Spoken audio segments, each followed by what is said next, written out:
Words of a commander-in-chief who's clearly spent the last 2 decades studying the war in Afghanistan leading up to this decision. Now it is his, in fact, to make an uncomfortable one, certainly, and one that required, I think, a degree of courage to say that the US involvement in Afghanistan before 20 years hits it can in fact stop, almost knowing when to quit to some degree. He said he'd asked his military advisors for reasons why their presence here should continue, and they simply weren't good enough. And he kept coming back to what he called the 1% of Americans that actually do the serving in the armed forces, who lose lives, limbs or years of their life here in this 20 years worth of conflict, and how if he couldn't find reason enough for them to stay, then they should leave.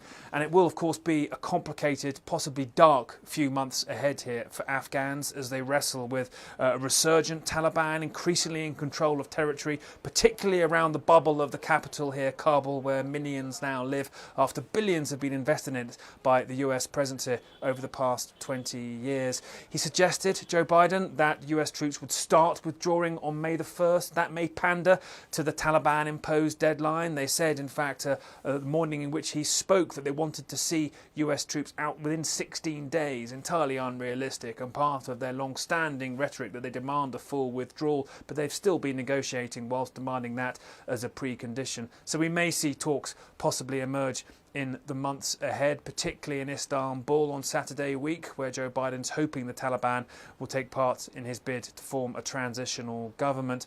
But Joe Biden clear all American troops will be out before the 20th anniversary of September the 11th later on this year, and regardless of what conditions there are on the ground. He said that conditions are a recipe for staying in Afghanistan, frankly, forever, because it will never be perfect enough or good enough to say it's okay for Americans to go home. Now the hard bit of course happens for Afghans who have to come to a political accommodation or realise the Taliban will have a greater say in how they live life. That could cause greater loss of life. It could damage America's reputation because of what they've left behind.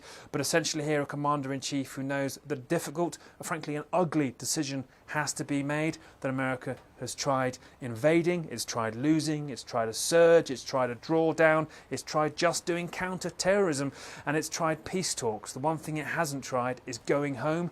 That it's going to do in a matter of months, and we will see quite whether that changes the dynamic on the ground here in a favourable way or simply makes the sad inevitability of an increased Taliban role in the country actually come to fruition. But a historic day certainly, and an eloquent, emotional speech from a commander-in-chief who clearly feels the conviction behind what he's decided.